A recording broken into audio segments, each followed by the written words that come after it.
안녕하십니까. 심화생물학 실험 2주차 두 번째 시간입니다. 이번 시간부터는 다음 시간과 이어서 웨스턴 블랏에 대해 이론을 배워보고 필요한 장비와 시약, 그리고 시약의 역할을 알아보도록 하겠습니다. 그리고 실험하는 과정을 동영상으로 간접적으로 배워보도록 하겠습니다.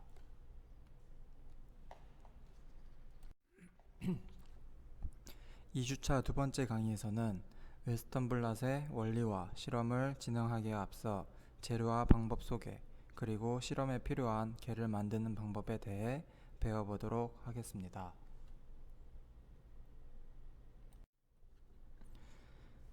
웨스턴 블랏이란 단백질 사이의 단백질의 특이적인 상호작용을 이용하여 특정 단백질을 검출하는 방법입니다. 분리된 단백질을 오른쪽 하단의 사진과 같은 필터 멤브레인으로 옮겨 블라팅을 진행합니다.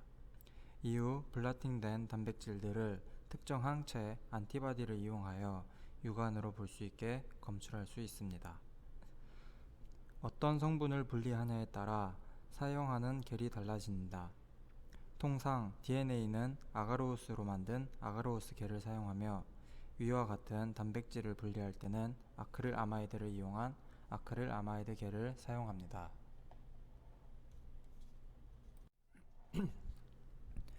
이러한 아크릴 아마이드를 이용한 전기 영동은 SDS 페이지라고도 불리며, SDS 페이지는 전기장 내 용액 속에 하전된 물질들이 반대 전하의 전극을 향해 이동하는 현상을 말합니다. 그렇다면 어떻게 이러한 단백질들이 아크릴 아마이드를 통해 분리되는지 알아보도록 하겠습니다. 일반적으로 단백질, DNA, RNA와 같은 하전되는 물질들은 수용액에서 확산이 이루어집니다. 그래서 특수한 겔을 이용하여 실험을 진행하게 되는데, 이때 사용하는 겔은 어떠한 물질이냐에 따라 달라지게 됩니다. 앞서 말했듯이 DNA와 같은 물질을 확인할 때는 아가로우스 겔을 이용하게 됩니다. 그리고 위와 같은 단백질을 확인할 때는 그림과 같은 아크릴 아마이드 겔을 이용하게 됩니다. 단백질과 같은 물질들은 각각의 단백질마다 분자량이 다르기 때문에 크기가 제각각입니다.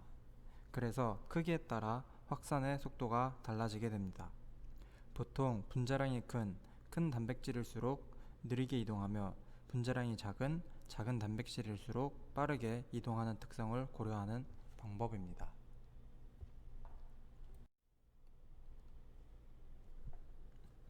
다음으로는 아크릴 아마이드 겔의 특성에 대해 배워보도록 하겠습니다. 아크릴 아마이드 겔은 두 개의 층으로 구분되어 있습니다. 그림과 같이 상층 부인 스태킹 겔과 하층 부인 세퍼레이팅 겔로 구분되어 있습니다. 세퍼레이팅 겔은 다른 말로 런닝 겔이라고도 부릅니다. 이와 같이 겔이 두 개의 층으로 나누어진 이유는 단백질을 응축시킨 뒤에 동시에 확산을 시키기 위해서입니다. 스태킹 겔과 같은 경우에는 pH가 8.8인 런닝 겔보다 낮은 pH 6.8로 사용하게 됩니다. pH 6.8에서는 pH 8.8인 런닝 겔보다 이온화가 덜 되면서 단백질이 잘 퍼지지 않고 응축되게 됩니다. 이때 전기장을 통해 단백질의 샘플들이 응축되게 됩니다. 충분히 응축된 단백질들이 pH 8.8인 런닝겔에 진입하게 되면서 이온화가 이루어지고 분자량, 즉 크기에 따라 이동 속도가 달라지며 확산되게 됩니다. 서로 다른 크기를 가진 단백질들은 서로 다른 이동 속도를 갖게 되고, 이를 통해 단백질들이 크기별로 분류되게 됩니다. 앞서 말했듯이 분자량이 큰 단백질, 즉 크기가 큰 단백질일수록 느리게 이동하게 되고, 분자량이 작은 단백질일수록 빠르게 이동하게 됩니다. 특히 이 아크릴 아마이드 겔은 DNA 분리에 사용하는 아가로우스 겔과 다르게 더 촘촘한 다공성 물질로 이루어져 있습니다. 아크릴 아마이드 겔과 같은 경우에는 한 개의 염기쌍까지도 구분할 수 있을 정도로 촘촘한 구성이 있습니다. 또한 아가로스 겔에 비해서 더 많은 샘플량을 다룰 수 있게 됩니다. 다음으로는 전기 용동에 앞서 필요한 장비와 재료, 그리고 겔 만드는 과정에 대해 알아보도록 하겠습니다. 우선 겔을 만들기 위해 필요한 장비들입니다. 왼쪽 하단에 보시는 것과 같이 겔을 만들기 위한 지지대인 카스팅 모듈과 뒤쪽에 초록색으로 보이는 유리판을 잡아주는 역할인 카스팅 프레임, 그리고 오른쪽 뒤쪽에 보시는 것과 같이 두 가지 종류의 유리판, 글래스 플레이트로 이루어져 있습니다. 다음으로는 겔을 만들 때 필요한 시약에 대해 배워보도록 하겠습니다. 우선 왼쪽에 보시는 DW, 즉 증류수입니다. 제작되는 버퍼의 완충 용액으로 볼륨을 맞춰주는 역할을 합니다. 다음으로는 30% 아크릴아마이드입니다. 단백질을 분리하기 위해 겔의 중합체를 형성해주는 역할을 합니다. 다음으로는 pH 6.8의 트리스 HCl입니다. 앞서 설명했듯이 상대적으로 낮은 pH로 이온화를 덜 일으켜서 스테이킹 겔에서 단백질을 모아주는 역할을 하게 됩니다. 마지막으로 pH 8.8 트리스 HCl입니다. 런닝겔에서 단백질들이 분자량에 따라 분리될 수 있게 이온화를 일으켜주게 됩니다. 추가적으로 pH 6.8 트리스 HCl과 pH 8.8 트리스 HCl에는 SDS가 들어가게 됩니다. SDS는 단백질들을 음전화로 만들어줌으로써 단백질이 가지고 있는 구조가 풀어져 디내추레이션 되는 기능을 갖고 있습니다. 마지막으로 겔을 만들고 나서 겔이 굳게 해주는 APS를 넣어주어야 합니다. 그리고 APS만 넣어줄 경우 겔이 굳는데 너무 오랜 시간이 걸리기 때문에 빠르게 굳게 해주기 위한 촉매제인 티미드를 넣어주게 됩니다. 다음으로는 스테이킹 겔과 런닝 겔 사이에 경계면을 평평하게 해주는 아이소프로파놀이 있습니다.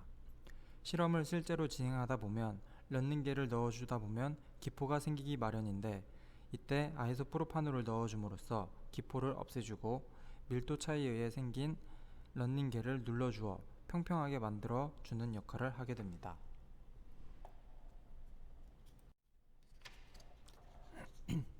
다음으로는 동영상을 통해 아크릴아마이드 겔을 제작하는 과정을 보도록 하겠습니다.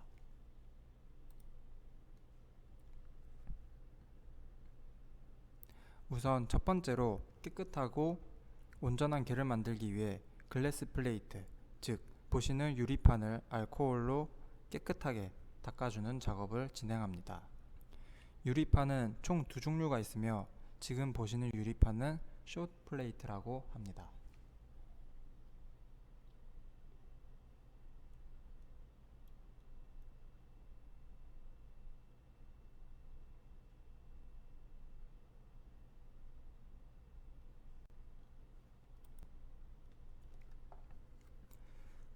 다음은 글래스 플레이트입니다.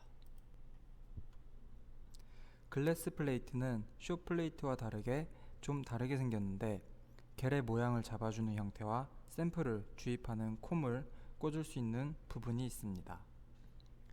글래스 플레이트 또한 숏 플레이트와 동일하게 알코올로 깨끗하게 닦아줍니다.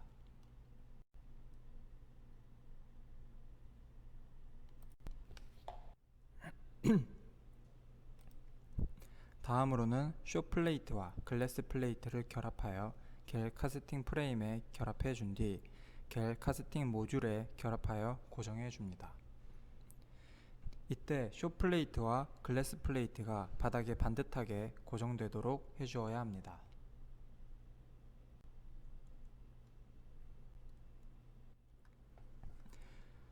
보시는 것과 같이 플레이트가 프레임과 수평이 맞게 고정되어야 합니다.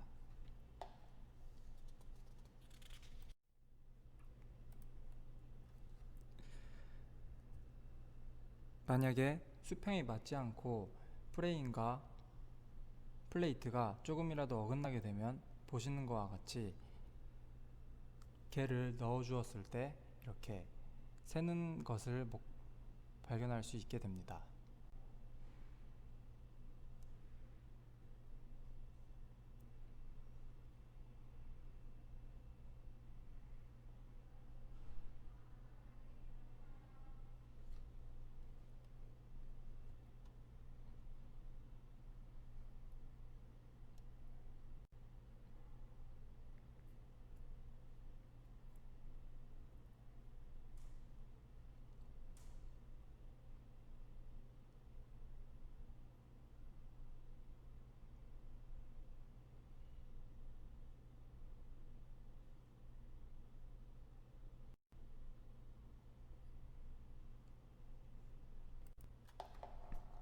다음으로는 실험에 직접 사용할 개를 만드는 과정에 대해 보도록 하겠습니다.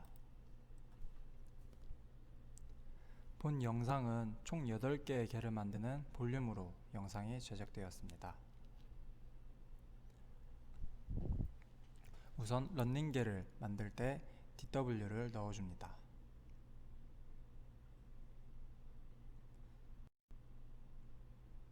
다음으로 스타킹개를 만들 DW를 넣어주게 됩니다.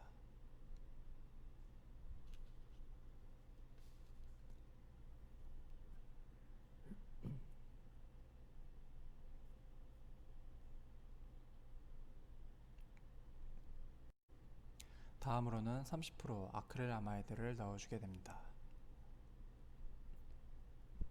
개를 만들 때는 이 DW와 아크릴아마이드의 비율을 조절함으로써 겔의 퍼센테이를 조절하고 이 겔의 퍼센트에 따라서 단백질의 크기를 더 섬세하게 분류할 수 있게 됩니다. 다음으로는 pH 6.8 트리스 HCl을 런닝겔을 만들 부분에 넣어줍니다.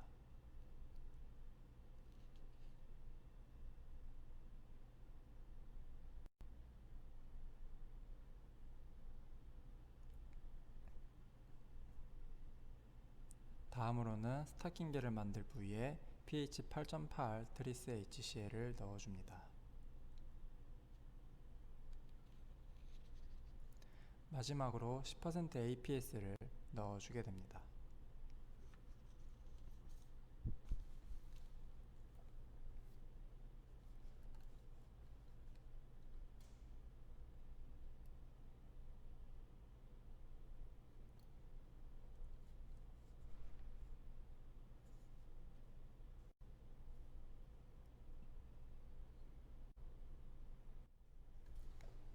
마지막으로 티미드를 넣는 장면입니다. 티미드는 매우 적은 양을 넣기 때문에 제대로 넣어졌는지 확인해야 합니다. 티미드를 제대로 넣지 않게 되면 겔이 굳지 않게 됐기 때문입니다.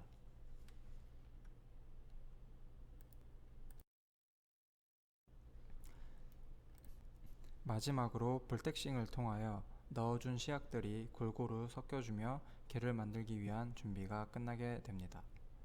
볼텍싱 하는 경우에는 완벽하게 섞일 때까지 볼텍싱을 진행하여 줍니다.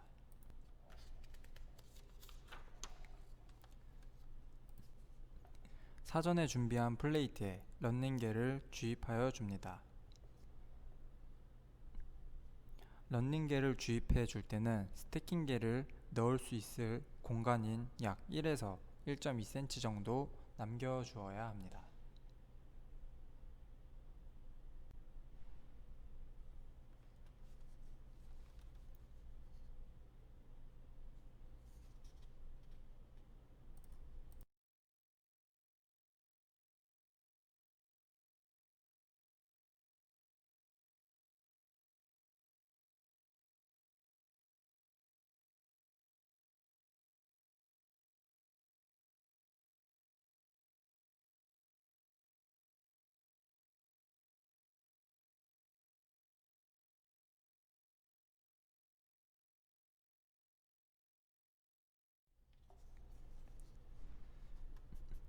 다음으로 런닝겔을 붓고 나서 생기는 거품을 제거해주고 런닝겔이 평평해지도록 아이소프로파놀을 주입하여 줍니다.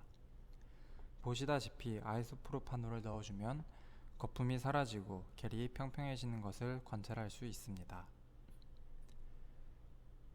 이렇게 아이소프로파놀을 넣어준 뒤 30분간 겔이 굳을 수 있게 기다려줍니다.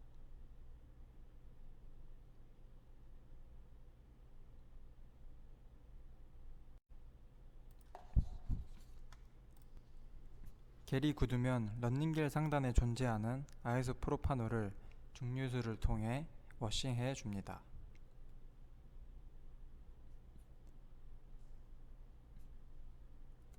아이소프로파놀과 잔여 물이 남기지 않게 2번 정도 워싱을 해주고 탈탈 털어주게 됩니다.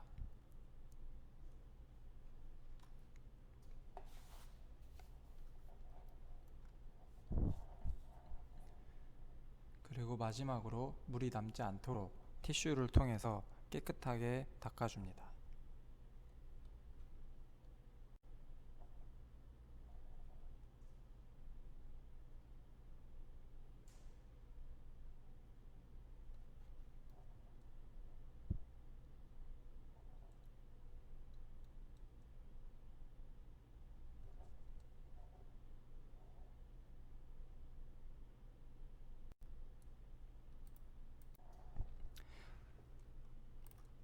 마지막으로 아이소프로파놀을 제거한 겔에 스테킹 겔을 부어주게 됩니다.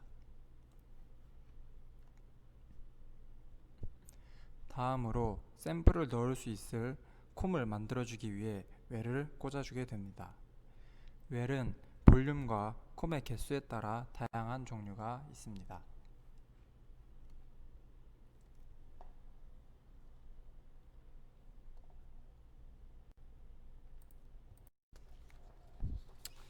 이번 시간을 통해서 웨스턴 블랏의 정의와 이론, 그리고 SDS 페이지의 원리를 배워보도록 했습니다. 그리고 실제로 실험을 하기에 앞서 필요한 장비와 시약의 역할에 대해 알아보았습니다. 이번 시간은 여기까지 하는 걸로 마치도록 하겠습니다.